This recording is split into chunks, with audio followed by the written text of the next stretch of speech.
And our guest is Dr. Dan O'Brien, Kansas State University ag economist. Talks a lot about the grains, focuses on that. Okay, a couple things we want to talk about is we watch the soy oil market, this whole kind of vegetable oil, or those have brought a lot of volatility. It could be up a couple bucks, could be down $3. Tell us about that and how it drives the market. Well, I think soybean production, they take them into crush plants, they produce meal, they produce oil. And soybean oil can go a number of different directions, but one aspect of the soybean oil use complex that's been growing over the last 3 years has been used as a green biofuel.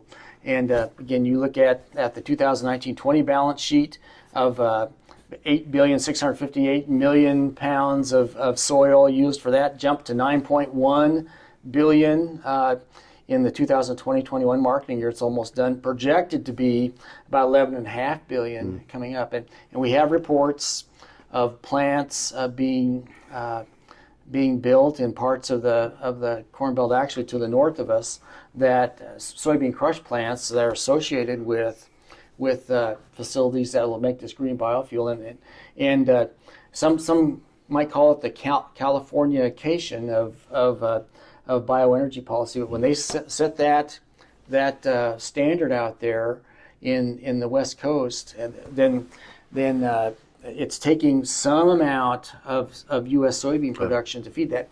What I wonder about is the potential for just as has occurred in the corn, and I'm not complaining about it, where we've taken U.S. corn production and increasingly seen X amount of U.S. corn produced each year goes into that domestic processing, energy-related industry.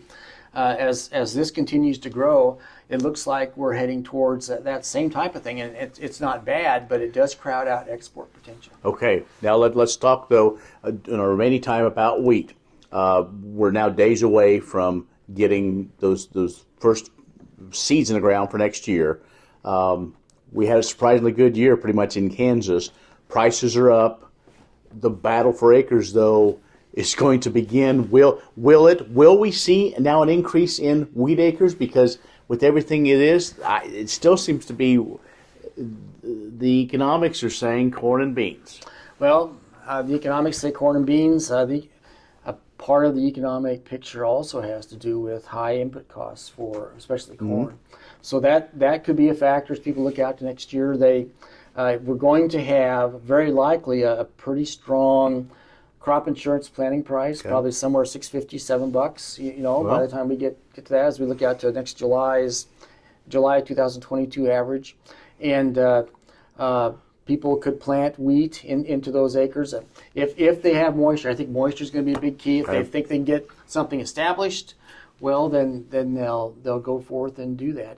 I guess I've become an old curmudgeon. I don't necessarily trust, even though the U.S. Drought Monitor and soil moisture maps say we have tremendous moisture right now, there's no problems. Still, I see those numbers, those issues creeping in, and we do have an active La Nina weather pattern that's happening. And if that occurs, then that would bring a dry August to October for us. We see those drought monitors every Thursday, and you and I, we're in the western part of the state. We see it every day with our eyes and see what happens. So, right. So before I let you go, then, where are you at looking at the outlook for commodities? Are you a little bullish? Are you a little neutral, or what? Oh, the trends are towards tighter stocks, and that's.